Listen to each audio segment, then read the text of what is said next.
Welcome everyone. Thanks so much for joining us tonight. My name is Ash. I'm a member of the Firestorm Collective, and I am thrilled to host tonight's conversation between Appalachian folk herbalist Rebecca Beyer and Blue Ridge School of Herbal Medicine founder CoreyPine Shane to discuss the release of Beyer's publishing debut, Wild Witchcraft, Folk Herbalism, Garden Magic, and Foraging for Spells, Rituals, and Remedies. It's a beautiful book. Before we start, if this is your first time joining an event with us, Firestorm Books and Coffee is a 14-year-old worker-owned cooperative and radical bookstore in so-called Asheville, North Carolina, on the traditional lands of Cherokee people. We're an anarchist collective that is well known for our curated inventory of titles related to feminism, queerness, social movements, and radical politics. And perhaps due to our location in the beautiful mountains of Southern Appalachia, we also have an impressive collection of titles related to herbalism, flora, and fauna, that folks might not typically expect from a radical bookstore like ours, and that those in attendance tonight would likely be interested in browsing. So we ship books all across the country, and if you haven't checked us out yet, our full catalog is available on our website, which I will drop links to in the chat. Firestorm is also a community event space. However, we are still on hiatus from in-person gatherings and continue to hold our community and author events entirely online. With that said, we do have a list of exciting virtual events coming up. This Thursday at 7 p.m. will feature Teen Vogue columnist Kim Kelly to talk about her new book, Fight Like Hell: The Untold History of American Labor. And later in June, we'll host Rima Vesley Flad for a talk on Buddhism and the Black radical tradition. So if you're interested in signing up for these or any other events through Firestorm, you can follow us on social media, and I'll also drop a link to our community calendar in the chat. A note for those attending in the live audience, tonight's speakers are excited to field your questions. So if you're interested in asking anything at any point, I'll encourage you to submit the questions throughout the discussion by using the Q&A function located at the bottom of your screen if you're attending on Zoom, or in the comments if you are following along on the Facebook live stream. Cool. Moving on to tonight's event and speakers. Calling us into relationship with the larger living world, Wild Witchcraft empowers readers to work directly with a wide variety of plants and trees through folk herbalism and magical rites. In it, readers will learn how to cultivate their own magical garden, embrace their place in nature by developing a relationship with wild plants, along with a series of recipes, remedies, spells, and rituals. Rebecca Beyer is an Appalachian folk herbalist, traditional witch, and wild food forager dedicated to living simply on the earth. She has taught and presented at universities, conferences, and gatherings over the last 10 years with the hope of showing people that living a seasonal life grounded in connection with the old ways is possible. She makes a living tattooing, teaching foraging, Appalachian folk herbalism, and craft classes at her school, Blood and Spice Bush School of Old Craft. Rebecca currently spends her days dedicating herself to Appalachian folk arts, primitive skills, folk music, and learning the names of all the beings she shares her bioregion with. CoreyPine Shane is founder and director of the Blue Ridge School of Herbal Medicine and has spent over 25 years helping clients and teaching people with an artful blend of Chinese and Western herbal traditions. CoreyPine has taught across the United States and in Europe at many national herb conferences and is a professional member of the American Herbalist Guild. So Rebecca, CoreyPine, thanks so much for being here tonight, and I am going to pass it over to CoreyPine. Cool. Thank you, Ash. Thank you, Ash. And thank you, Ash, and thank you, Firestorm, for hosting us. And And I'm really excited to connect with Rebecca Beyer here. My friend Rebecca, just um, talk about your amazing book. I actually bought your book through Firestorm, and I on my bedside table been flipping through it, really been enjoying it. Oh, thank So you. first off, thank you for that. And it's a beautiful book too. I just want to say, for any of you who haven't had a chance to pick up the book, would you like show just maybe just like one of these like gorgeous illustrations you have in there? And I did flip through on my TikTok, but this is my favorite illustration is the Wheel of the Year. Ooh.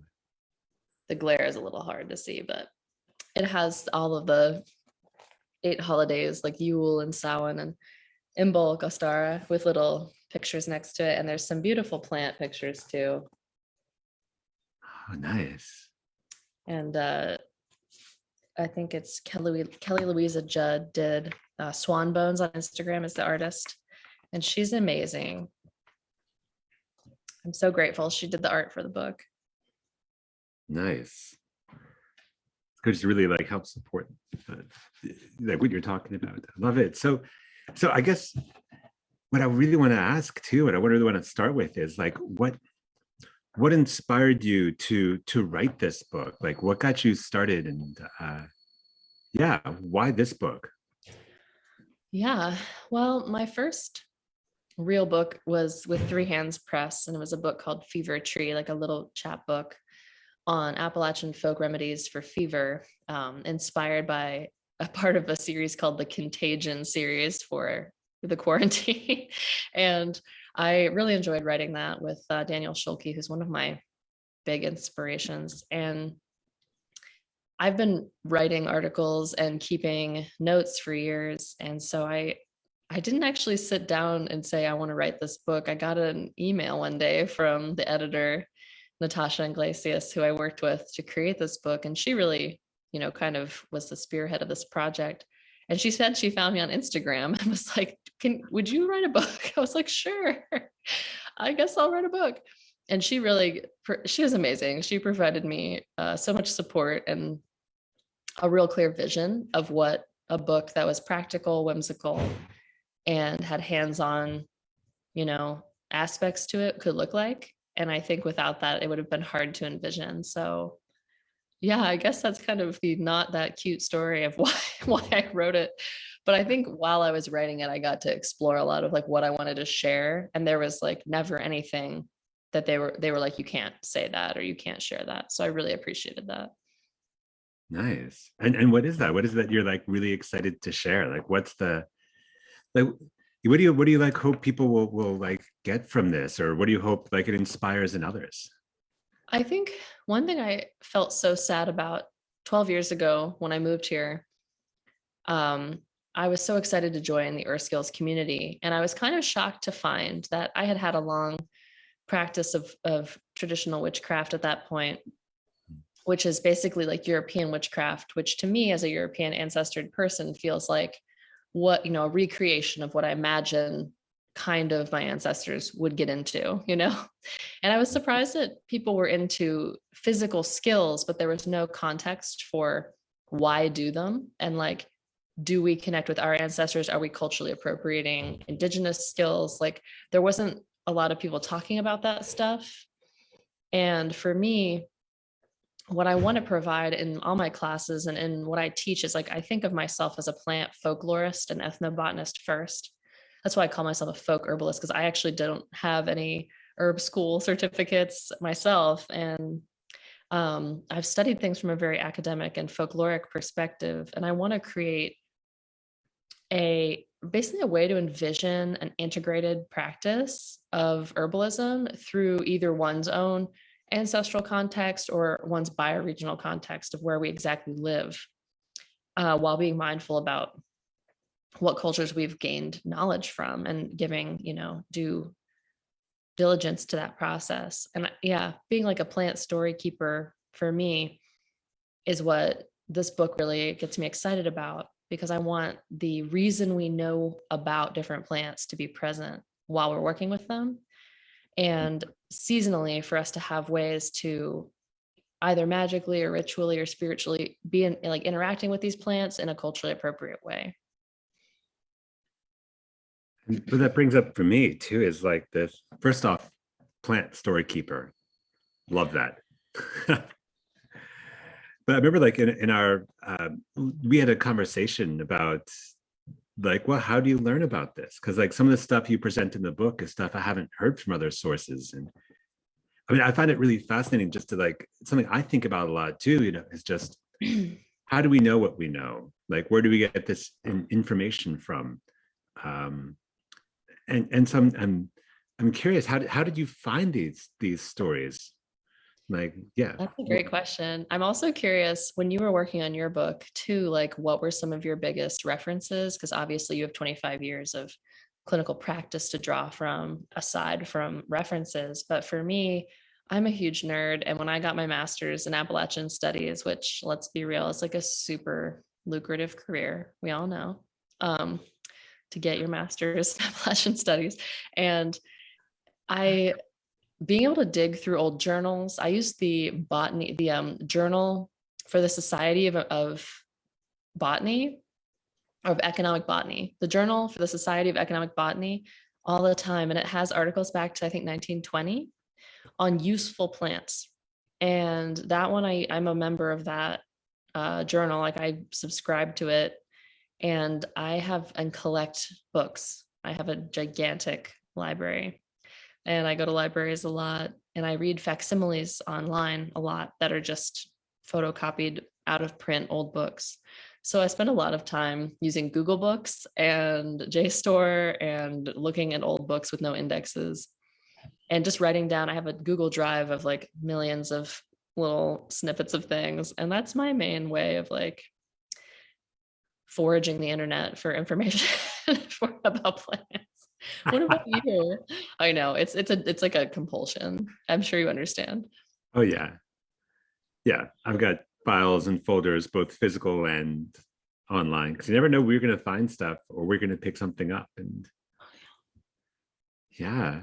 Did you find that you, how to put this, like either like, did you find that like certain sources more useful than others? Like, for example, some people might be writing more from like a first person, like, oh, I use this account. But then I know that modern, like some publishing would consider that just anecdotal evidence as opposed to a distanced, like a researcher or a scientist who is distanced from the actual practice, but is collecting stories from other people. Does that question make sense? Does it like how did you prioritize like sources of information? I think one of my favorite books that I use all the time, which is kind of hard to find a copy of, is the Dictionary of Plant Lore. It is amazing. It's an Excelsior textbook, and I had access to it online, but I ended up buying a used copy, even though it's a bajillion dollars. And the book Florida Ethnobotany. Oh my gosh, I actually have the digital copy I could probably share with you if you don't have it, which I'm sure you probably do, but it's fantastic. And you can get it digitally, it's $40. So it's very expensive. And these books are just full of references themselves that I use. But I talk about this in my book a little bit about TEK, or traditional ecological knowledge. And one of the biggest influences in my personal plant work is the book Tending the Wild by Kat Anderson. And I think when we ask ourselves like what information is good and what information is not good, a lot of times there's a lot of like colonial mindset in that.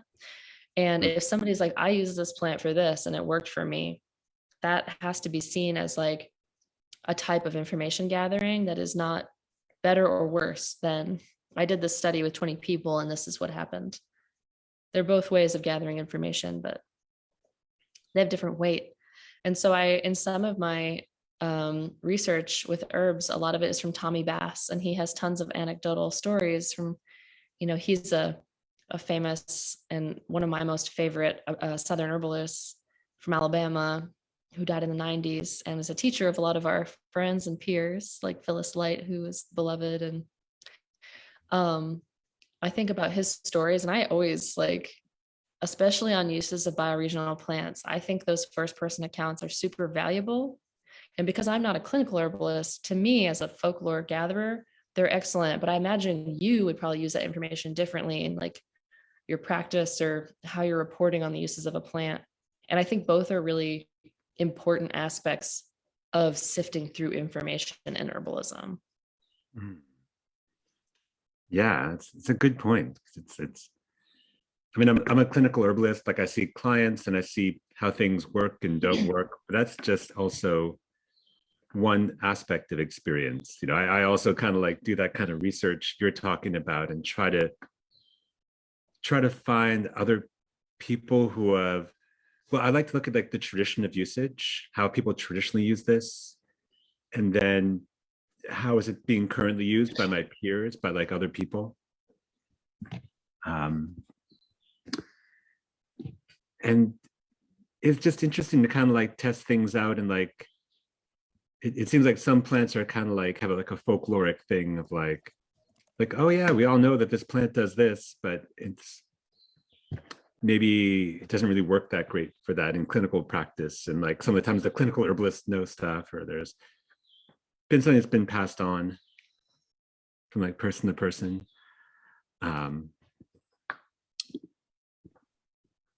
So I don't know, that's some of the stuff I think about before I even use it in clinical practice. And then, you know, by using it, then I get to kind of like see what, hopefully what works and hopefully what works, and then sometimes what doesn't work.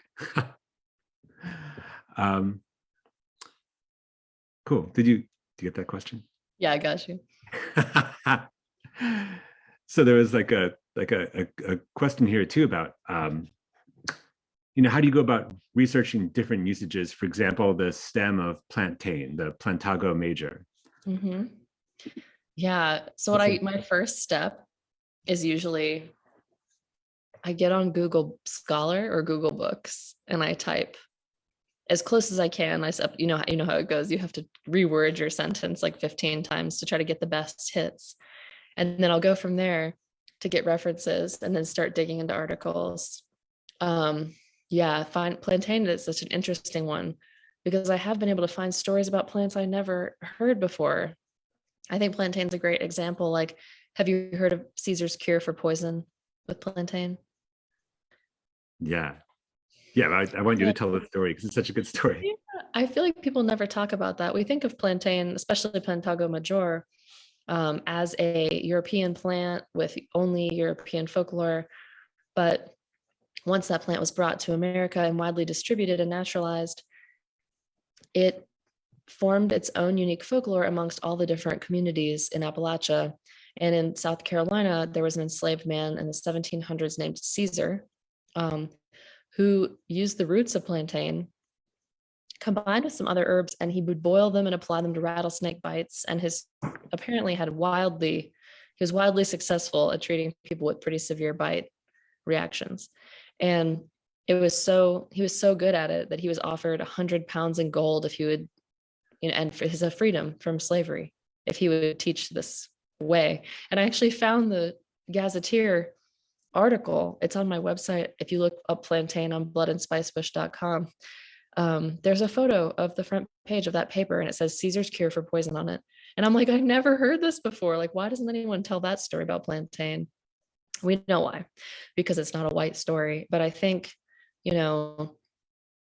being interested in the history of plants for me is also being interested in all of our stories about plants and finding connections for all people in this like diverse place that we live in, with very different ways that we've all arrived here historically and presently. And I think plants are a great gateway to create community and connection, not just with each other, but with obviously the natural world. So what that brings up for me too is like a lot of times people think about herbal medicine, and it seems like if you look at like a lot of the books that are written, unless you go to a place like Firestorm that has like more diversity of sources, a lot of like mainstream herbal books are written by people of like European descent, and that's a perspective. And you're talking about like other sources like the African American lineage of herbalism with like Caesar. but I think in this book, you also talk about other lineages. And do you want to say a little bit about the different, because I love how you like begin the book talking about that, how like you talk about the different sources that play into like modern herbalism. Do you want to say a bit about that? Yeah. And I have a funny thing. I don't know if I told you this when I talked to you last. Something funny has happened about that since I last talked to you. So I started the book with just a history of Western herbalism. And as I understand it, and obviously there's so many different ways to tell a story, right? And we really start in like in the Middle East and Africa and Egypt in the story of Western herbalism. And so even though now Western herbalism is considered, largely a European influenced like domain, I think it's just interesting and important to note where those things came from. And the whole time, the Romans were being educated by Middle Eastern doctors and were sharing information. The Salernitan school in Italy, they had people from all over coming and sharing medical information. So it's always been a more diverse story than we think it was. And now I think people are doing a better job or trying to start piecing it apart and saying, where did we get this information from? And like how do we figure that out? And that's what I'm interested in. It's like being a forensic, like a plant story forensicist. So yeah, we look at all over the world, China, Asia, Japan, Korea, all over Africa, India, like everywhere has influenced our modern herbal practice, really. And you, as a Chinese medicine practitioner, I'm sure can see those veins like all over the world from the history of our practice. Oh yeah. Yeah, just even like our spice cabinet comes from just the common spices, the things that we use all the time. I mean, cinnamon, ginger, these things are like garlic, right?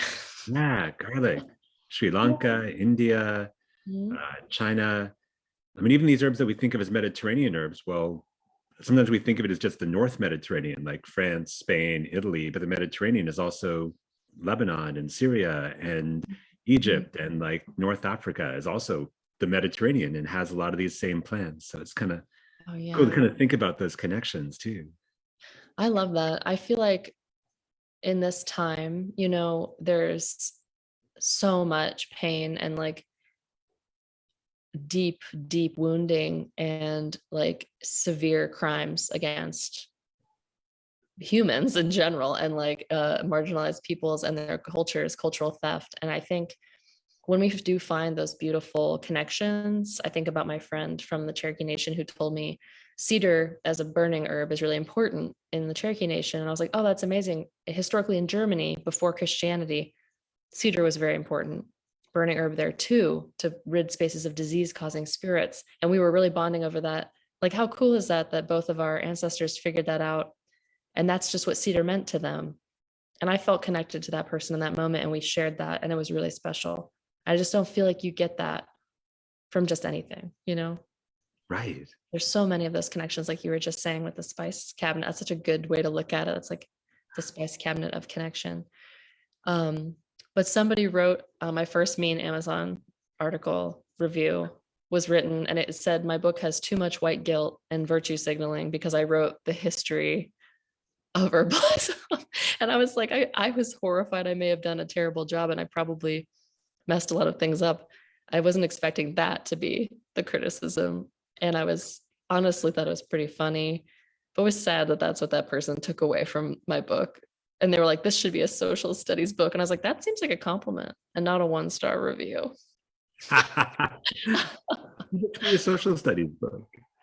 I mean, it's funny how it can be triggering for people, just that we're looking at the origins of where we got this information from. And yeah, I try to be, in my opinion, if I tell someone like, hey, burning white sage is really harmful to our indigenous community members, like they're asking you not to do that. I wrote an ebook with like 70 other options. I'm like, I will tell you this, but then I'm also going to try to do the work to like help my fellow people who feel ungrounded and unancestored. Like, here's an ebook. It's $5. I wrote it for you. Like, just go get it. It's fine. Like, I try to provide a solution to the criticism. So, right. Yeah. So another piece that comes up here is like it seems like so much of what you've worked with are oral traditions. So like, how do you? Let me see. I'm gonna like take a moment to like get this. Yeah, take a minute. Together. But there's, well, maybe I'm going to change that because we've talked a little bit about the origins of how you got things, but maybe what you just talked about with like the cedar reminds me of like these plants can just be like gateways to these stories, the stories that like hold culture and hold this piece. And I feel like you share some of those stories in that the book too. And do you want to speak a little bit to that? Yeah, I feel like, yeah, I think it's so, as a person who, somebody just asked a question on the Q&A I saw that popped up. They said, I was going to ask, how do you address the issue of cultural appropriation in your work? But I think you just answered it.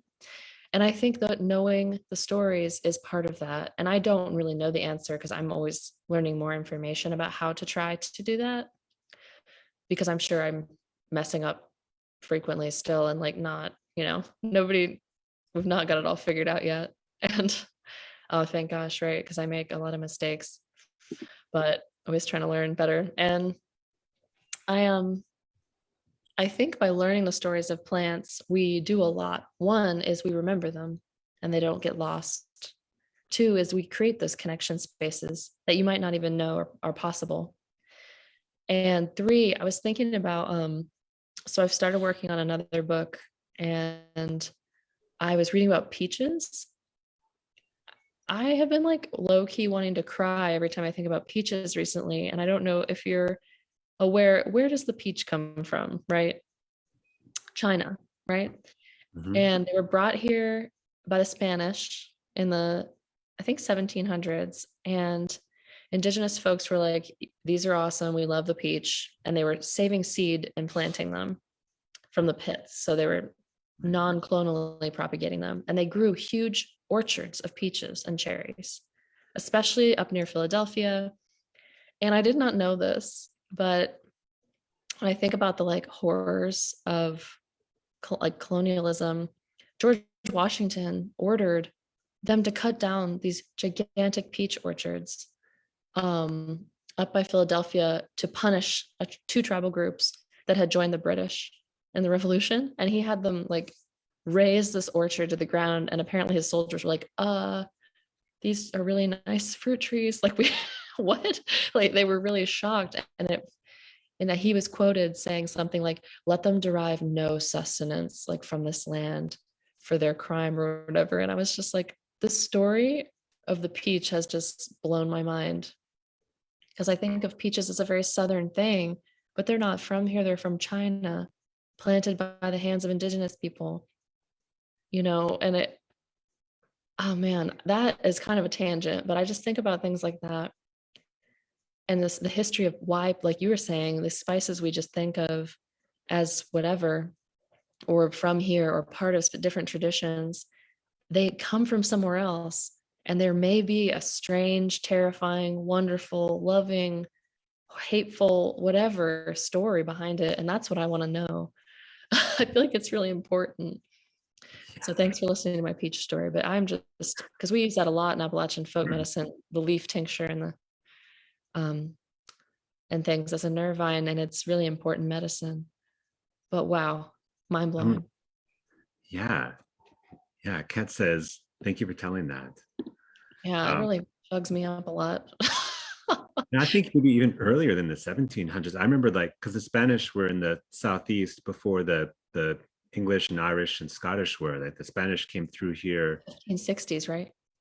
Maybe even like the 1500s. Yeah, look it up. I'm like so curious to remember the year. I know, but by the time that the first British folks kind of came and like visited the Cherokee lands, there were already like peach orchards like here in North Carolina. Yeah. 1567. You're right on point. Yep. I just wanted to make sure we figured out the rate. Yeah. I wonder if some of the folks listening would be interested in hearing a bit about how you use peaches. I mean, you mentioned a little bit, but do you want to say a little bit Yeah. about like peach medicine? Yeah. Do I you feel have like peach a in your lot, book? it's not I part don't of have. like modern. Sorry. Oh, I was curious if you have peach in your book. I don't have your book in front of me right now. I do. I believe I do. Gosh. Okay, great. Well, I want you to add some of your fun. I love using peach the way Tommy Bass recommends it. He says there's no greater nervine than catnip, leaf, and flowers. The aerial parts of catnip, peach leaves, and passion flowers as a tea for the nerves. And he kind of almost like in the Chinese tradition, boils everything quite a bit. But I like to use those three things a lot for nerves. And I've just started really getting into peach 3 years ago when a student of mine had a peach tree fall in their yard and made me a gigantic amount of peach leaf tincture, which I'm still using. And I just absolutely adore the smell, the taste. The medicine is very cooling, in my opinion. I think of like my fried hot, like red in the face, like blood rising like a thermometer. I really feel like it cools that kind of like blood in the head condition. As a tea, I really like it. Sometimes the tincture is a little bit much for me personally, but how do you like to use peach? Pretty similar. Like I love it as this cooling medicine. I learned about it first from Phyllis Light, Yay. who is an awesome teacher and studied with Tommy Bass and has also studied with her grandfather and is also in that Southern folk tradition. And but yeah, so I think I first learned from Phyllis, and I've learned about it from maybe a few other people, but mostly from Phyllis Light. And this idea of using the peach, when I make the tincture, I like to I mostly use the leaves fresh, but then I always take like one peach fruit from the tree and like chop that up and like put that in there. It kind of rounds out the flavor. Sorry. I love that idea. Thanks for sharing that. That's one. I've never heard anyone doing that before. That's wonderful. I might have just invented it myself. I don't know, but it does give it a bit more of a peach, like what we think of as like a peach flavor. But yeah, cooling. And you talked about it being like cooling to the nervous system for like that hot, agitated piece, and that the heat rising up into the head. But I've also used it very literally for that. Once I was out in the sun for a long time and I got a little bit of heat exhaustion and I drank lots of water. I took a cold shower. I ate watermelon. I did all the things to cool my body off. And it got to be dark and I was still like overheated and agitated. And I went back into my yard and I picked a few peach leaves off my tree, made a hot tea, let it steep for like 15 minutes and threw 2 or 3 ice cubes in it to cool it off, drank that. And within 5 minutes, the heat was just gone. That's amazing. Did you perspire? No. No. After the peach leaf? No. Yeah. Oh, that's so wonderful. Kind of like just immediately just kind of like acted more like a refrigerant than a diaphoretic, than like a sweating herb. It just kind of like just brought my temperature down.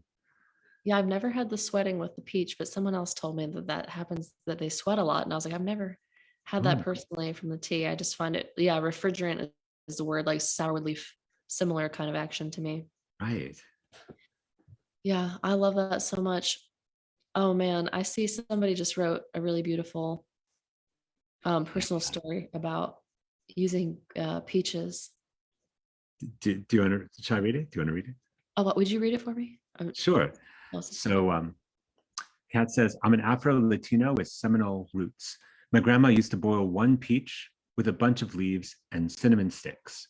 It used to make the whole house smell so good. Oh, that's beautiful. I love these stories. Thank you. I love that too. And someone else asked about other stone fruits like apricot or plum being used. And I speak from the Appalachian folk tradition, so we do use plum. I've never used apricot though. I've never had access to it. Have you ever used apricot for medicine? I haven't. It's used in the pit is used in the Chinese tradition, much like peach pit, to like break up stagnation, get things moving. Mm-hmm. I've never actually used it myself. Yeah, the plum, we use the bark, wild plum bark, and you're supposed to scrape it up, just like oak bark. In Appalachian folk medicine, you scrape up on the bark if you want it for the upper part of your body, and down if you want to use it on the lower half of your body. And all those trees are very tannic, meaning they make that drying taste in your mouth. And wild plum bark was used as a respiratory, just like peach was also used as a cough, kind of suppressant if you use the bark or twigs. in Appalachian folk medicine, and plum is used very similarly. I've seen people mix it with vinegar and honey as a decoction. They'll boil the plum root bark and then take little sips of it in a teaspoon until they stop coughing. Ooh, Mhm. nice. Yeah, that's a fun one. Yeah, because I love trying to decide which way to go here. Like what are a few of the, there's a good question I have here. I'm going to wait on that though and ask, like what are some like, what are like a couple of like your favorite either herbs or plant stories that you share in your book? Like, are there any like ones that you were writing, you're like, oh man, I just so excited about sharing this plant with the world? And Oh man, I'm actually like flipping through my book because I'm like, what did I even write in here?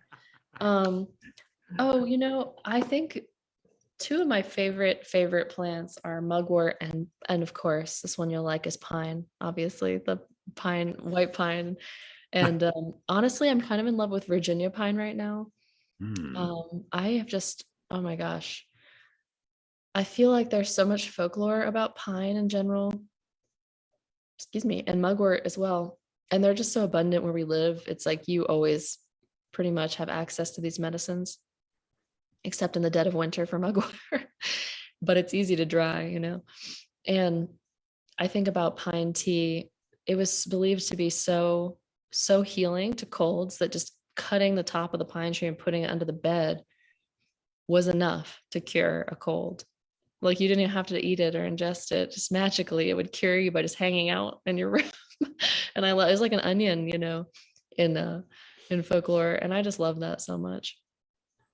I like when plants' mere presence is like the medicine. right, yeah, and pines are used like all over the world, different pines. Mm-hmm. Yeah. Oh, somebody said, what about the hydrogen cyanide in the pits of the fruit? That's really real. I don't use the pits of peach or apricot or any of those stone fruits. People have tinctured them and used them as folk remedies for cancer. And there's actually been quite a few poisonings. I'm sure you're aware of this, CoreyPine.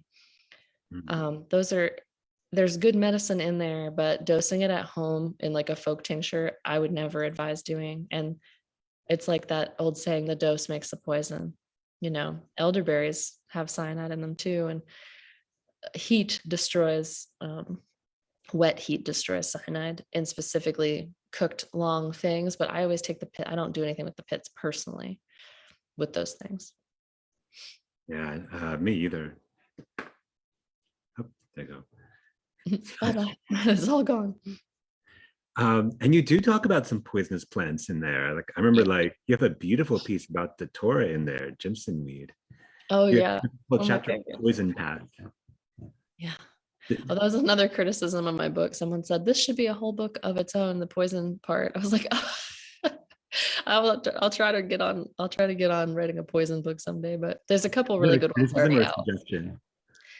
Yeah, there's some great books about The Poisoner's Apothecary. Just came out by Kobe Michael Ward, I think. I read his pre-release. He sent me a copy. It's very good. It's very scientific, very mindful to the chemicals and the phytochemistry of those plants. But yeah, I've always loved, it's like the edgelord in me. I love the poisonous plants. They're so amazing. And Datura is great because while my book is not about Appalachia, I tried to write it for the whole country. Datura has this ancient history all over the world, especially in Mesoamerica and Europe and all over. It grows everywhere now. It's so widespread. And I'm just so curious, like how that made it into Appalachia, and it has Jimson weed and has a traditional use as the leaves as a poultice for pain, and I just think that's the scopolamine rich plants that have these like deliriant effects have made their way into the pain medicines of every country they arrive in. Oh, wow. Mm-hmm. I love that. Yeah. And I guess we should say too, and like, I mean, you totally say this in your book. I just want to echo for the folks listening at home or out or wherever you're watching that, this is very much, Datura is very much like an external use only. And even then it's a very strong medicine. Do not use this medicine internally. Would you agree, Rebecca? Is that Yeah, I know a lot of people who have used it internally, and the problem that I think we forget is the plants are wildly different in how much like hyanoscopolamine and scopolamine that they have in them, which are the chemicals that cause the delirium effects, which is why some people eat datura seeds seeking a high, but they can kill you. And you can't, if one person eats 3 seeds and another person eats 3 seeds from a different plant, one could be like, I don't feel anything. And another could be like experiencing psychosis. So you just never know what you're going to get. And it's just not worth it. And Yeah. the ways that that plant was traditionally prepared in South America is like a closed practice and a guarded, recipe. So I always stick with just using it externally, and I follow the recipes from oh my goodness, I'm blanking on his name. The wonderful herbalist Guido Masse has a great datura salve recipe that I use, and I really like it. Nice. There's a question too about yew berries. Oh yeah. Is it too risky to eat them even if you pit them? And I know yew is like a sacred plant in the British Isles and in Ireland, I believe. It is. Yeah. I think there's a sacred yew in Gloucestershire. Anyhow, Mhm. but I don't actually know much about using yew as medicine. Do you want to? Do you have a good answer there? Yes, you can eat. So they're not berries, they're actually arils. They're like berry-like structures. And the seed itself is very toxic, but you can eat the fruits. And my friend in England eats them. And I always compare it to pokeberries because I eat pokeberries and then spit the seeds out. And people are always like, "Oh my gosh, what are you doing?" And I'm like, "Well, it's just the seeds that are toxic." But I would still feel very hesitant to eat a yew berry just because I'm not familiar with the tree. I don't see it a lot because it's an ornamental here. But my forager friend in England's like, I can't believe you eat the pokeberry. I'm like, I can't believe you eat the yew arils. He's like, I eat them all the time. So I think it's about comfortability and like what you know. But I would always be very, very hesitant with those like edgier wild foods and not really. I just personally try not to like push the edges too much. Right. Stuff. But yew is also used in there's a compound in it, I think it's called taxicol. Taraxacol. There's a chemical compound being researched for cancer right now out of yew that's really successful, which is really exciting. Yeah. Being used for like breast cancer, I think. Is that the I think it's the tumorous cancers. Yeah, the metastatic cancers. That's so exciting. I hope that that research keeps going on. is it Taxol? Is that it? Oh yeah, I can't remember. I'm probably saying dandelions. Feel free to throw it in the Q&A if you remember. Could you? So someone's asking to repeat the name of the person who's the Toro recipe. That's Guido Masse. I think so. Yeah. Guido Mase, but with an accent over the E. Mm-hmm. Yeah, he's wonderful. And here I'm gonna like switch gears a little bit from these specific things, and ask switch gears from talking about like some of these specific plants. Mm-hmm. But someone was like wrote in asking about any plants, stories, or rituals you can recommend for summer solstice coming up in just 3 weeks? Yeah. More or less. Yeah, June 21st. So in my book, the last chapter is the rituals by the season, and I'll give you elder. So have you noticed all the elder flowers are blooming right now? Mm-hmm. One thing I like to do is now harvest the elder flowers and make a wild soda that you can drink on the solstice. And you can just grab those elder flowers and strip them off the green parts of the umbrella that they come out on, because we know that elder, all the green parts have little bits of cyanide in them. And I take those flowers, I literally just put in a quart jar a cup of honey and the rest of spring water. And I lightly lit it with a dish under it in case it ferments over the edge. And I just let that bubble on the counter and burp it occasionally, and then strain it out in about 5 days and put it in the fridge. And you can add seltzer water and lemon, crush a strawberry in that. So good. That can be your solstice wine if you want it to be. It won't be very alcoholic, but it's safe for kids, so it's kind of fun. And elder has such an amazing folklore. There's a lot of in Germany, they call the elder, there's a ghost or a witch that lives in all the elder bushes called the Heidelmoor, the elder mother. And if you cut elder, she'll curse you. So you have to always ask her permission first. So actually, the saying in German, in English, it goes, Lady Eldhorn or elder, will you give me some of thy wood, and I will give thee some of mine when I become a tree in the forest. And so I wrote a song that you can sing to the elder tree. That's like a little chant, and I'll sing it for you. It's very easy, that I teach my apprentices based on that saying. And whenever I harvest elder wood or flowers, I sing this a few times before I cut them or take anything off them. And it just goes, elder tree, won't you give some wood to me? And when I'm a tree too, I will give my wood to you. And you can just sing that over and over again. But those little rhymes and words that have come down, I think of elder as like a like an emblematic tree of the solstice, other than St. Johnswort, of course. Yeah, and do you want to say why the St. Johnswort? I always like that story. Yeah, I don't know exactly why I know St. John's Day is June 24th, which was kind of stamped on top of the solstice to keep the pagans from not celebrating it. And St. John's wort, the flower, blooms usually around the solstice, so they're named after it. Did you have another story for why it's called that? I'd love to know. No, that's the story. Okay, I was like, is there more? Sure. But apparently, I learned the other day that there was legendarily a drop of blood that only appears on the night of the solstice in every root system of St. Johnswort, and people would go out and dig it up. And if you put this little drop of red, I guess it was a little bit of like hypericum in the roots, they would put it on themselves, and it would give you protection from evil and witches on the solstice, when all the fae and the fairies and witches were riding around and messing stuff up, knocking over milk buckets and stuff. So it's called the ember, or the drop of St. John's blood. Oh, damn, that's cool.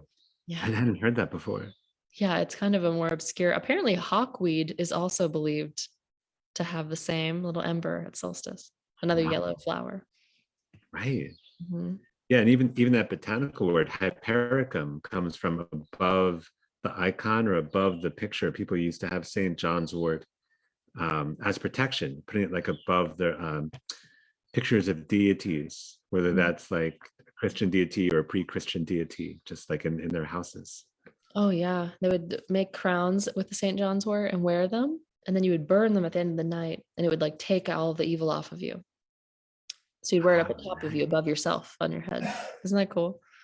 Oh, like hyper, yeah. Oh, wow. Like the crown. I love this. I'm learning stuff from this. This is cool. Oh yeah, that's amazing. I love it. Let's see. There's a few questions in here. We could look at, do you have a preference? Do you want to go with questions, or I've got? I feel open. Yeah. So, okay. I'm going to ask you a question, like, because I'm going to like relate to some of my own personal experience here. Like when I wrote my book, I was going through a lot. Like it was a challenging time. I was going through a divorce. I moved. I think I kind of checked all the boxes of like major life changes. Went through a lot. Yeah. Through a lot. And then there was this little pandemic thing that happened that we as a culture still haven't collectively grieved, just noting that. And so that was also going on when I was writing my book. I like turned it in like October of 2020, and then it just kind of came out last November. And you also were writing like in the middle of a pandemic. What challenges did you find like writing your book? Like did you have some challenges that you were like moving through in your personal life that affected or had some effect on like how you were writing the book, or even like as you were writing? I'm just kind of asking about your process. Yeah, that's a great question. And I'm really sorry you went through so much, but it's such a testament to your hard work that you wrote such a beautiful, useful, and successful book. in that? Like, what else can you there's basically nothing you can't do now. You know that about yourself, right? So there you go. Um, Blush. yeah. I largely, this sounds horrible, but I actually had a relatively good pandemic because I'm chronically overworked due to my own fault and I could not work. So I had to do other stuff and stay home. And I ended up just having so much fun. My partner and I, my partner Corby and I had a really good year working on building a house and moving out to land and just really working a lot, doing a lot of labor, but for things that we've never had before, like our own home or like autonomy over our lives. And it was really empowering. And I write here in my studio that I share with my mentor and my best friend, Balin, where I tattoo. So I get to hang out in this beautiful space and write about what I love most in the world. And yeah, I was going through some personal things when I was writing, but mostly I was just rushing to finish because I had so much else going on. I was trying to fit it in. And sometimes I regret that I didn't have more openness. I stayed up till 4 a.m. a number of times getting deadlines in. And I always ask myself, like, oh, I could have focused more and done a better job. But luckily my editors were really good. So they caught all my writing the same sentence twice, which I did constantly throughout my book. Emphasis. Yeah. Well, that's good. So you had a good experience working with those publishers. They were wonderful. They did fire my editors twice, I guess. So I'm sad my first editor was not my final editor, but they were honestly overall fantastic to work with and didn't try to anything. They just like supported me a lot and they still do. They're always emailing me like, do you need any more books for social media? Like they're very, very helpful. They want me to do well. And I feel that from them. And they're very nice and accessible, supportive. There was, cool. Yeah.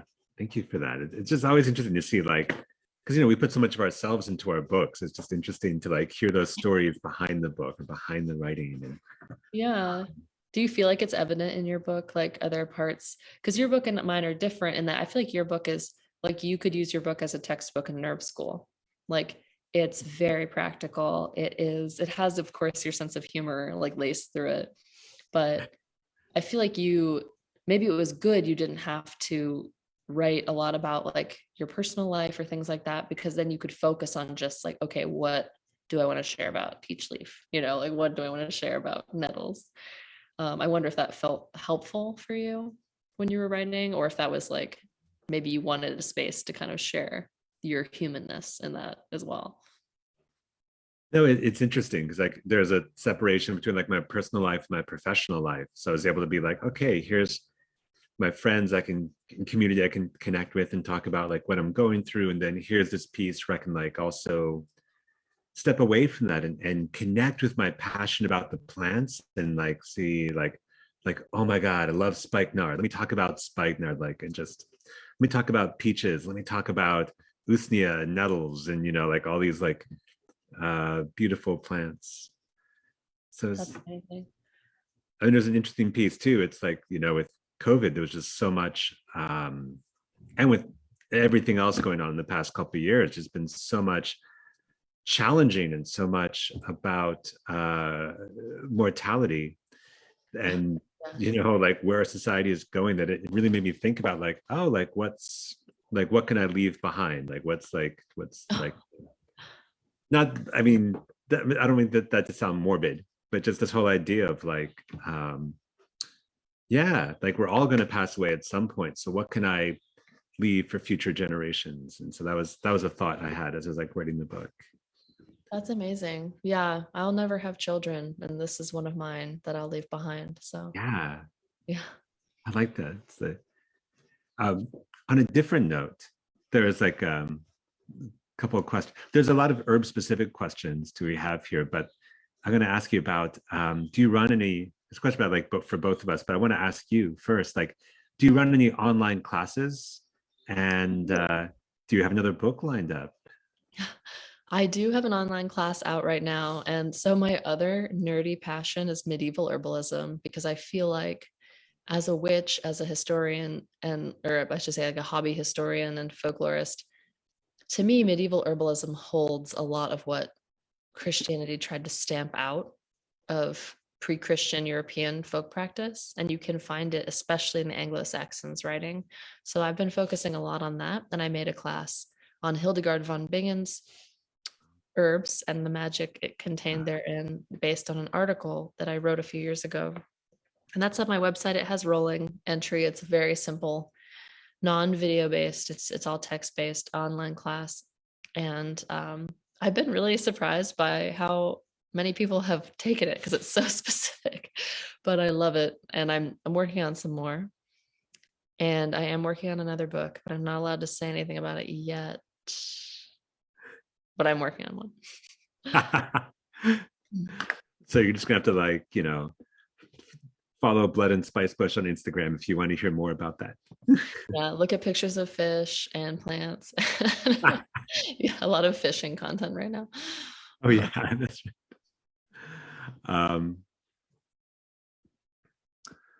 Looking at somebody, so I want to come back to some of these like herb specific questions and ask. Someone asked, like, moving to a new space, set up a new garden space. What are some must-haves for the garden? Are there any herbs that you either recommend, or any herbs that you particularly love to grow or play with? Yes, I am obsessed with Monarda in the garden, because it's just so easy. I always, like, right now I'm putting in my very own garden with my partners, and it's so fun. And I went to Mateo's and bought a million herbs, and the ones I always get are anise, hyssop, Monarda, their bee balm, of course, lavender and rosemary, and lemon thyme. I'm obsessed with thyme in general. I use all the time for medicine. And what a folklorically rich Do you plant. use it all the time? All the THYME. It's so good. One of my former apprentices only types that as the word TIME. She'll be like, I'll be there on time, THYME. I love it so much. It's very cute. But I love those plants, and I love lemon balm for viruses, and I get cold sores. So it's great to have if you have this very common human ailment. I love having, and as a nervine, I just always forget how great lemon balm is for anxiety. I have high anxiety, and it actually puts a little chip in it, and I love that. So those are some of my favorites. What about you? What are your like must-haves? Of course, mints, some kind of mint also. Yeah, you gotta have mint in there. I mean, I actually have, like, it's funny you talk about bee balm, Monarda, and like I have the red flowered Monarda, the Monarda denim, I like right in the middle of my garden. That's what I have. Yeah. Got that from, I think I got that from Tay in West Asheville. So shout out if they're out on here. But it's still growing. It's this big patch. And one of the things I love about the bee balms are that they just are such pollinator attractors. Like, I'll be out in the garden and I'll hear hummingbirds, and I'll see hummingbird moths, which are just always awesome. I love those. I love them. And all kinds of different species of butterflies, just covered in butterflies for about a month out of the summer. And it just brings so many great things in there. And I have a big rosemary bush right at the entrance to my garden that I just kind of like rub by, like, and smell every time I walk into the garden. I love growing skullcap, blue vervain, and I really have a special connection with calamus. So I love growing calamus, and I still haven't figured out where it grows best, because it really does like being both in sun and next to water, and that's hard to find in the mountains. We don't have as many wild ponds as other places. We have a little pond on our property, and I've been telling my partner I want to grow some calamus, and I feel like that would do great, because it is in the semi, part of it is in the full sun. He's just cut some trees around it now too. So I think that's perfect. And what a magical plant. My a little bit right here. Huh? There's a little bit of calamus right there. I would love to, I've never used calamus or ingested it. Like I would love to learn more. I know it looks a little bit like an owl pellet with all the hairs on it, but actually it's I promise. A coyote turd. But it actually is calamus, I promise you. Oh See that? It looks like a coyote turd. It Scat. totally looks like a coyote turd. Yes. Oh my gosh. This is an expensive herb. It looks like a poop. Yeah. I love it. Oh my God. I love we can laugh together. Um, gosh, yeah. Okay. And you talked about lemon balm as far as viruses. Are there other plants you like to use with for viruses in general? Honeysuckle. Right now, I just made my honeysuckle tincture yesterday. Have you made any yet? Not this year, but I've been noticing it just because it's around for a little while. It's like around for the, I mean, it's around for like months out of the year, but right now, at least if you live in Western North Carolina, right now it's just really popping. It's just really beautiful. So I've been meaning to like go out, but my life is really busy. I haven't had a chance to, and I'm hoping that I don't miss the opportunity.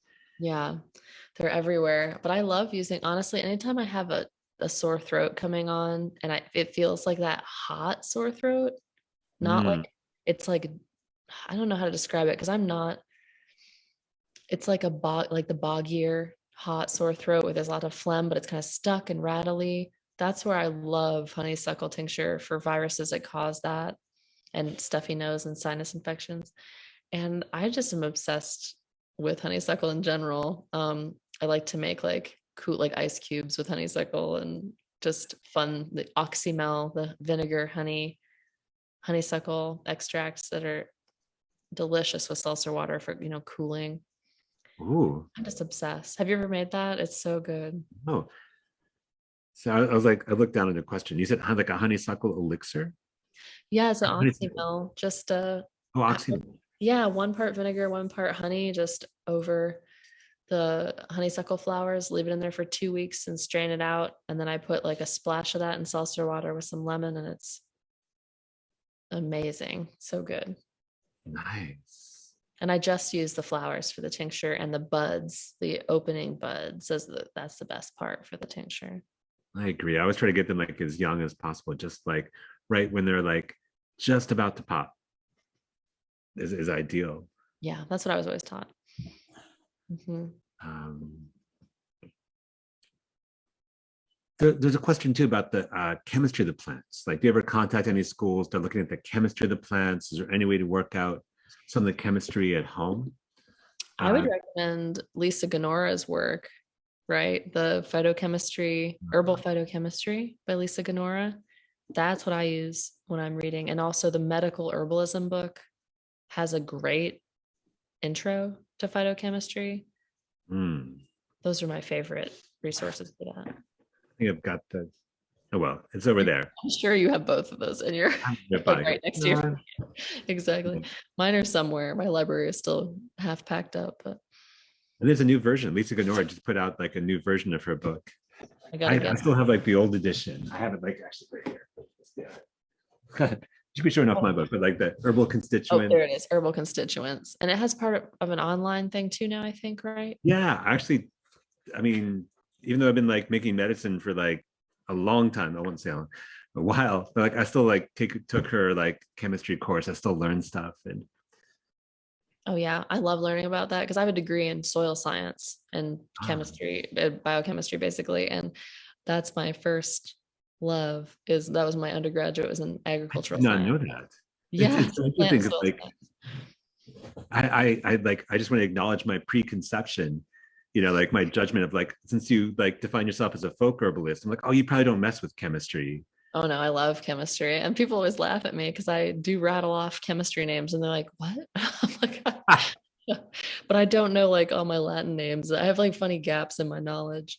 And I try to always stay in my wheelhouse, like I don't see clients and I share medicine with people, but what I do is really teach people how to meet the plant and ID the plant and make medicine on their own. But yeah, I feel like staying in your lane is important in herbalism. Like, where you like don't try to do stuff that you can't really speak to. Right. I mean, that's like what's so beautiful about folk herbalism is that idea of just like anybody can do that. I mean, not everybody can like go and treat someone with a potentially terminal cancer or, heart disease or something, but anybody can like go out in their backyard and like harvest plants and like collect elderflowers and, make elderflower soda and Yeah. elixir, oxymelon.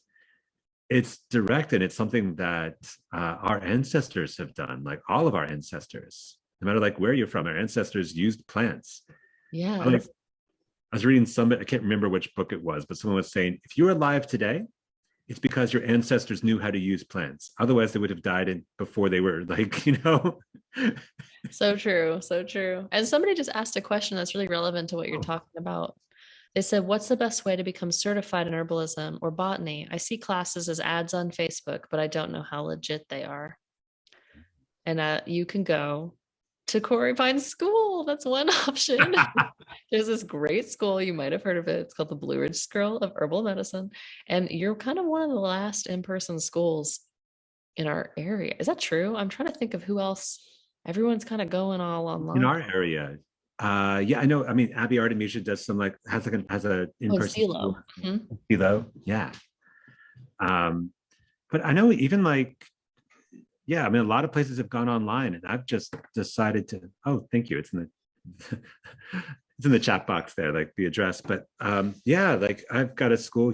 I mean, right here in I live here in Barnesville, North Carolina, about 25 minutes north of Asheville, North Carolina, up in the mountains. And I do all my classes outdoors. And that's kind of how I dealt with the pandemic, was instead of going online, just to like take it to the trees. That's what we did. Yeah. Instead of taking it to the streets or like taking it to the trees, so we just have a tarp set up. So if it's rainy day, like it just started raining here right now, like we're underneath a tarp. And you can just like literally, there's like a basswood that is like reaching into the classroom space. So that's amazing. Yeah. So we talk about materia medica and botany and how to identify plants, how to sustainably and ethically harvest plants. I feel like that's a really important piece of wildcrafting, is learning what plants you can harvest, what plants you shouldn't harvest, and even the plants that you can, how to harvest them in a sustainable and ethical way. And as Rebecca mentioned before, too, it's like I do a lot of Chinese medicine. I love thinking about things as being like more heating, more cooling, more moistening, more drying, and how does that affect the chi and all that. So, and there's a lot of herb schools out there. I'm definitely not the only one, not even the only one in Asheville. But so I also suggest, I mean, I'll definitely like talk good about myself and my own herb school, but there are a lot of herb schools. I really recommend checking it out, seeing what else is out there. And some schools focus more on botany and on plant identification. Some focus more on clinical skills and like, how do you ask questions of clients? How do you come up with a diagnostic and a formula? So think about what you want to do with herbal medicine, because herbalists are wildcrafters, and herbalists are gardeners and farmers, and herbalists are clinicians, and herbalists are chemists, and herbalists are product makers. And just the products is like, we could split that up into like 20 different things. So think about like where you might want your journey to take you, and then you can choose education appropriately. That's very well said. And I always tell people too, ask somebody who went to the program, like, what do they do now? Like, talk to people who have graduated and get their feedback. And yeah, but asking yourself, like, what do I want to do with herbs? What do I want my relationship to look like? I think will lead you to the type of school that's right for you. Yeah. And there's a related question here, but since I just talked a lot, I want to toss this question to you. But I'm super early into this person says they're super early into their herbalism journey. What are some great jumping off points that they can educate themselves and grow their skills? That's a great point. A great question. So I didn't go to herb school, and I've run an herb school. So I think you don't have to go to herb school either, I'll also say. And I learned a lot of what I know from books. And I think having the science degree helped me understand, like, being able to discern what herbal information is useful and what is anecdotal or not useful is constantly changing for me. But there are some books I think that are just like indispensable and are great. And I have a reading list on my website. It's on the bottom of the page. And I keep a running list of books, which I have to add your book on there because I haven't updated it in a year. I have to add all the new books that have come out in 2020 one in 2022 because a lot of herbal titles have come out.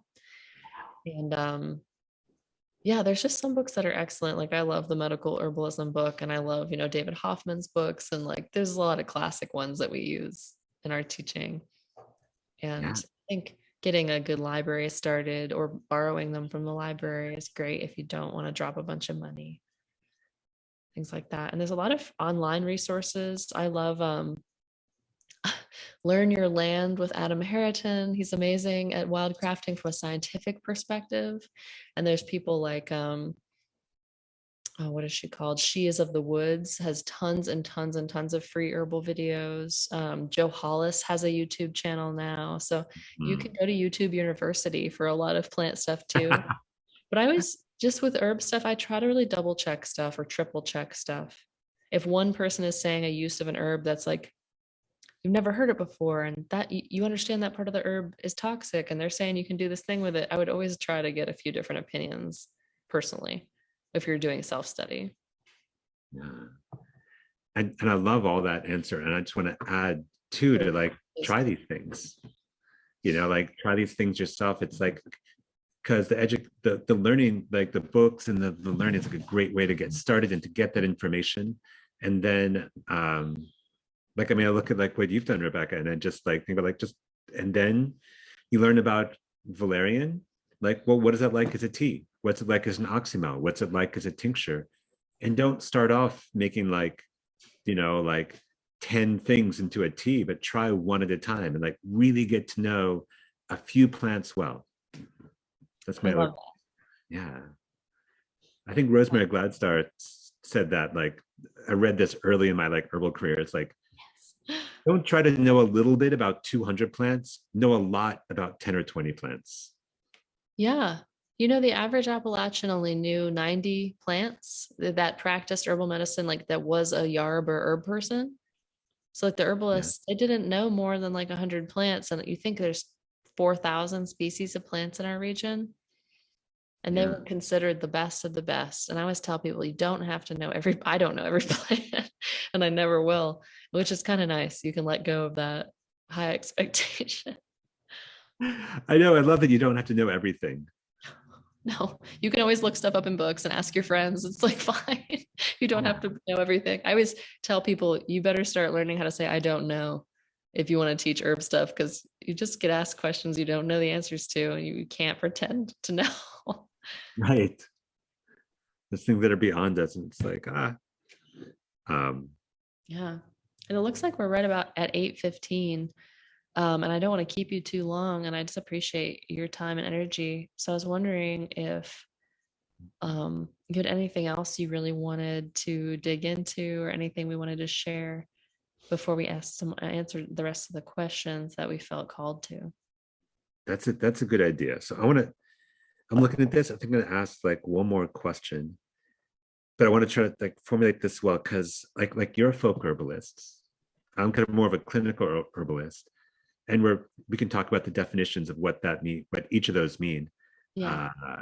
I define myself as a clinical herbalist, not that I wear white lab coats and hang out in a lab, but that I see clients, like I work with people, and I work with people who have disease conditions, and I help them. So, and you actually had like a different word. What was the word in that you used in your book? I'm trying to remember it. I really liked it. Like that you called yourself like a okay. I should have had the book in front of me. Oh no, I call myself a folk herbalist or a forager witch or all kinds of forager things. witch. Yeah, I love that. Forager witch. Because I don't really see clients. If somebody's like, I got a UTI, I'm like, I got your back. Like, that I definitely show up in that way. And we have a huge apothecary, and we give medicine away a lot, but we don't do intakes and clinical stuff. That's not what we do. Right. So what's that relationship between like folk herbalism and clinical herbalism? How do you see those two? I know some people are just like, oh, they're in two separate camps, but like, how do the folk herbalist and clinical herbalist like talk to each other? Like, how do those two ways of thinking about plants, like what's the connection there? Yeah, I think, a lot of clinical herbalists aren't necessarily medicine makers, but a lot are too. So I do feel like there's a ton of crossover because most folk herbalists, I think, are mostly medicine makers, but they don't give people stuff for a thing. Yeah. And we'll show you the plant and say, this is sourwood tree, like this is how you tell, this is what you can do with it. And that's more what we focus on is know how to know plants. Yeah. And a clinical herbalist, I think, is like a medical professional, and is a person who understands an anatomy and physiology and understands the basic systems of the body. And I don't necessarily understand those things. And I'm actually thinking about moving more towards a clinical practice because I'm so fascinated. Wound care, urinary care, and external skincare are kind of the things that are my wheelhouse that I deal with the most. People being like, I have staph. I'm like, I got you. Thanks, Seven Song, for teaching me how to do with that. Totally. First aid is really interesting to me. And I think first aid is kind of a cool way to think of yourself as a folk herbalist versus internal medicine, like as a clinical herbalist. And there's so many ways, but I think folk herbalists and clinical herbalists help each other because we inform why we do what we do. I think we help affirm that for each other. And we also, I think we can help provide each other with like the materials of our work, People buy stuff from me a lot. Like, hey, do you know where I can find this? And I'm like, yep. And so I think there's a lot of teamwork, and like I never really feel a lot of competition with my fellow herbalists. I feel like everybody has their wheelhouse and their niche, There's really no reason to compete. So it's great to just be able to have a huge community of peers that you can share information with. And yeah, I don't know. I know there's definitely some clinical herbalists that are like, folk herbalists are dangerous and they're all awful and like they're maniacs. So there's definitely that. And people are like, clinical herbalists are like doctors and they're terrible and they want to give us all vaccines, so you have to watch out for the outliers. Yeah. But I don't really think it's like that in my experience. Yeah. I mean, like we're having this great conversation, but I feel like I do see that in Appalachia, that there's people who, and I'm asking this specifically because like I'm hoping that maybe you have some connection to some of these folks, but there's folks who like are using plants to help people heal, and they're like just back up in the holler, and they wouldn't even call themselves an herbalist, let alone a clinical herbalist. No. But they're helping people. They know the plants, and they know. I think a lot of people in the Appalachian tradition they might think of like herbalist as someone who has gone to school, as opposed to someone who has learned from their grandparents and has been like, grown up in a tradition of like folk healing. And I don't know, do you have any experience with like that form of like folk herbalism of like that? Yeah, a little bit, not as much as I'd like. I wish I had more people. And unfortunately, a person I really enjoyed learning from passed away recently, from Bobby McMillan, who was just starting to share his plant knowledge with me. And I did a lot of singing with him, and I just never thought to ask him about plants until he said, hey, Becky, could you give me some spiceberry twigs? And I was like, oh, you know about spice push? He's like, oh yeah, I use it for this and this. And I was like, oh, and then he listed all these things. And unfortunately, he just passed away, and we lost a great treasure in the ballad world from him. But I think I need to ask more questions or offer more cups of tea to people, you know what I mean? And be like, hey. Yeah. But most people also, when they see me, they're not like, I want to tell that girl all about stuff. So I have to like wear a high collar before I ask those types of questions. But yeah, there's a lot of people who know like 10 or 12 plants really, really, really well. And they freely give them. In Pennsylvania, where I grew up, our postmaster was a folk cancer healer, and he used turkey rhubarb, SECT, the red clover kind of remedy for cancer. And everyone in our little tiny town rurally trusted him and like went to him for this remedy. Wow. Mm-hmm. Those people awesome. Exist all over the place. And it's like usually hush because of how illegal it is sometimes, as I'm sure you know. Oh yeah. Yeah. And it's interesting. It's like, I was talking to some Cherokee folks too about like their practices, and they say like, yeah, for a long time, like it was, I mean, definitely with the spiritual practices, it was illegal. But now, I mean, the Cherokee people, they wouldn't call it herbal medicine. They would call it Indian medicine. That's what our friend Tyson says. Yeah. Yeah. That's Tyson's from referencing too. Yeah. We just taught together last week. I love them. Oh, sweet. Yeah, I just had my class out at this place like few days ago. It's just it's amazing. Tyson, good folks. Yeah, there's so many great people to learn with. Those are all great questions, though, I think. And my hope is that like those things don't die. I want them to like keep. I mean, so often in like I've been living in the Western North Carolina for 26 years, and so many times I've heard like, oh yeah, like, you know, when I was growing up, my grandmother, my great aunt, you know, like we would make us all these teas, and I hated it, but I would feel so much better. And now I'm like, oh, can I meet her? Can I talk to her? And like, oh, she passed away 5 years ago, or like, oh, like she just, yeah. I had someone tell me recently, they're like, oh, she wouldn't talk to you. I was like, okay. Like, that's fine. I understand. Yeah. But I think just like the plants, maybe a good way to start is like, you know, I love your piece of like making them a cup of tea, or like bringing them some spice bush berries, and opening the conversation. So there's a few questions in the that we haven't got to in the Q&A. Are there any there that you'd like to hit on? And I'm gonna, as you're looking at that, I'm gonna close my door because it's raining now, and I have a tin roof. No. It's very loud. Yes. I don't know if you can hear it.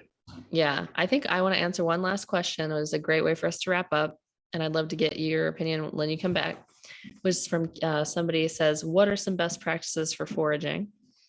And those best practices, it's in my book. I have a whole chapter on ethical foraging. But the thing about it, and CoreyPine touched on this, is there are no one size fits all best practices for foraging. And where we live in a super abundant and verdant place, you could make medicine with just naturalized and invasive plants and never touch a native plant and have a full medicine cabinet. So there's a lot of different things we can do here than we can do per se in Colorado. And I think someone misunderstood in my book. They wrote a review saying that I said Appalachia was a cornucopia and we could harvest anything we want, and Colorado has nothing and we can't harvest anything there. And that's not what I meant. In my book, what I meant to say was what works in one place won't work in another. And so you really have to get to know the individual plants you're harvesting. Honeysuckle is a great example. You can harvest as much honeysuckle as you want. Just go nuts. Like, it's fine. You can have a beautiful spiritual relationship with that plant, and you can harvest it, and you should go ahead and pull it up when you harvested it, unless you're controlling it extremely well, you know, in your yard, because it does kill other plants because it is invasive. So that's a great example for here. But there's other plants like golden seal. I have seen maybe 3 times ever in 12 years, and I used to hike for a living. Just don't harvest it ever. Just grow it or buy it from someone who farms it. So there's some things like that. And there's some that you can kind of just go hog wild on. And there's lots in the middle. And I think getting to know each plant as an individual, your bioregion as an individual. I see a lot online, people say, take 30%. I'm like, don't follow any numbers. Like, look at the specific plant stand you're working with. Keep a notebook, track the populations of plants, ask other people. There's so many subtleties, but I would definitely say be conservative. Unless the plant is invasive, then you can probably take as much as you'd like and go ahead and pull the plant out when you're done. So you're also helping to control the population. What do you think, CoreyPine? Yeah, take Japanese knotweed, please. please take it. Japanese knotweed, dandelions. There's so much like exotic invasive medicine here that's just so easy. So to kind of like riff on what Rebecca is saying, it's like about knowing your area. Like I don't assume that you all are in Western North Carolina. You might be from all over the country, all over the world. So wherever you're at, knowing like what are the common plants where you're at? What are the things that are possible to forage? And sometimes there's things that really abundant where you're at that aren't abundant anywhere else. You know, it's like I was in a plant walk couple weeks ago where we just saw like dozens and dozens of pink lady slipper. That is not a plant to harvest. Yeah, Rebecca, if you ask me after I'll tell you where, but I'm not going to say it on the recording. Because it did get over harvested at one point, and it is not a plant I would ever harvest. And I know that even though like if I did a stand count, I'd be like, oh yeah, there's like 60 pink lady slippers here. I could easily take 3 or 4, but that is starting the trend. Like it's just not a plant that I would ever harvest at all, unless it was like, hey, someone told me like, hey, we're about to put all these like this woods that has pink lady slipper, we have to create a parking lot here. You can either harvest these or they're going to get paved. Then I would harvest it. But yeah, so it's not just what's abundant. It's like knowing, because I also know that there's reasons why that plant is very slow growing and slow to reproduce. And so I just advise people like I know ghost pipe, for example, has gotten very popular. And I don't think it's, honestly, I'm going to get some crap for this, but I don't think it's as rare as people say it is. But also, I agree. Yeah. Oh, good. Thank you. Yeah. But at the same time, I'm like, ghost pipe is one that's really good for like circular thinking. And I'm like, there's other plants for that. It's like use skullcap, use motherwort, use plants that are like really readily available nervines before you harvest this plant that's still pretty special. It's not rare. I do harvest it myself, but it's not one that I just teach everybody to harvest. It's like, that's a plant you can harvest if you know what you're doing, you harvest it in a proper way. And yeah. Yeah, that's such a good example too, like ghost pipe, because especially if you're visiting the same stands over and over again, you can maybe the first year you find some, the second year you go back and you take 2 stems and make a little half pint of tincture. The next year, you keep going back and back, and you get to know things better and better. And then you'll become more and more comfortable making those calls, and you will make mistakes and you will harm plants, and you have to figure out like, okay, am I going to, grow some and replant them? Like, what am I going to do to fix this? Like, you can be active in fixing your mistakes. And I think that's important too, because it's okay. Like, we all make mistakes, but you have to figure out how to fix them also. And in that sense, I really think of like myself as a wild crafter. I do go out into the woods and harvest plants from the wild, which is we call wild crafting. I think of myself as a stored tender of the wild, that it's when you harvest from a place, it doesn't become yours. That's kind of like a more colonial mindset, like, oh, this national forest, it's my forest. But it's not so much your domain as it is now your responsibility. Great. When you harvest from a place, you now have a responsibility to that place, to tend it and to care for it and make sure that it's healthy. Yes. Mm-hmm. And that's the gift that we can give back. But I also want to say leave offerings, whether it's tobacco or whether it's, I don't have a personal connection to tobacco, so I use dried mango. That's very cute. I spit. Is what? Yeah, I pull my hair, I spit on it. And it's just a little offering you can give back. It's an energetic exchange. Mm-hmm. Either that, some people say too, just got to pee on it. Just pee right near it. Give them a little nitrogen. Yeah, that might be a little edgy, but CoreyPine, thank you so much for joining me. It was so much fun to talk to you about this. And Ash, thank you for hosting us. Yes, absolutely. CoreyPine, Rebecca, both, thank you so much for spending the evening with us and sharing your knowledge and reflections and thoughts. Really appreciated it. A couple folks have asked, so I'll just reiterate that if you registered for tonight's event, there will be a recording. You'll get a follow-up email with a recording. I know there were lots of plants that were named and uses and books and authors and things to check out. So you'll get a recording. You'll be able to rewatch it again. And yeah, the book for tonight is Wild Witchcraft. I dropped a link in the chat there. There's other good links.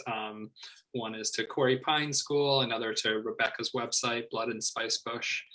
So I do hope folks will check those out and pick up a copy of the book if you haven't yet. Yeah. Thank you so much for hosting us. Thank you, Rebecca, for talking with us today. And and for this great conversation. And thank you, Firestorm, for hosting us and also for carrying both of our books. That's always exciting. You can buy both of them. They can live next to each other on your shelf. Very cute. Like beautiful books. Be like living on your shelves together. Okay, well, happy foraging, y'all. We'll see you down in the woods on the trail somewhere. Have a good night. Bye. Bye, everyone.